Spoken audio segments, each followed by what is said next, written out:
YONO 3ஆம் அதிகாரம். 2ஆம் தரம் கர்த்தருடைய வார்த்தை யோனாவுக்கு உண்டாகி, அவர், நீ எழுந்து மகா நகரமாகிய நினிவேக்கு போய், நான் உனக்கு கற்பிக்கும் வார்த்தையை அதற்கு விரோதமாய் பிரசங்கி என்றார். யோனா எழுந்து கர்த்தருடைய வார்த்தையின்படியே நினிவேக்கு போனான். நினிவே 3 நாள் பிரயாண விஸ்தாரமான மகா பெரிய நகரமாயிருந்தது. யோனா நகரத்தில் பிரவேசித்து 1 நாள் பிரயாணம் பண்ணி, இன்னும் 40 நாள் உண்டு, அப்பொழுது நினிவே கவிழ்க்கப்பட்டு போம் என்று கூறினான்.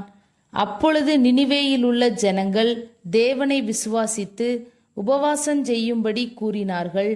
பெரியோர் முதல் சிறியோர் மட்டும் ரட்டுடுத்தி கொண்டார்கள்.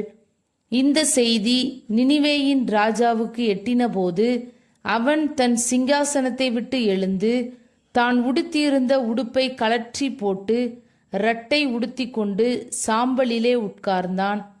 மேலும் ராஜா தானும் தன் பிரதானிகளும் நிர்ணயம் பண்ணின கட்டளையாக நினிவேயிலெங்கும் மனுஷரும் மிருகங்களும் மாடுகளும் ஆடுகளும் ஒன்றும் ருசி பாராதிருக்கவும் மேயாமலும் தண்ணீர் குடியாமலும் இருக்கவும், மனுஷரும் மிருகங்களும் ரெட்டினால் மூடிக்கொண்டு தேவனை நோக்கி உரத்த சத்தமாய் கூப்பிடவும், அவரவர் தம் தம் பொல்லாத வழியையும் தம் தம் கையிலுள்ள கொடுமையையும் விட்டு திரும்பவும் கடவர்கள். யாருக்கு தெரியும், நாம் அழிந்து போகாதபடிக்கு ஒருவேளை தேவன் மனஸ்தாபப்பட்டு தம்முடைய உக்கிர கோபத்தை விட்டு திரும்பினாலும் திரும்புவார் என்று கூறச் சொன்னான்.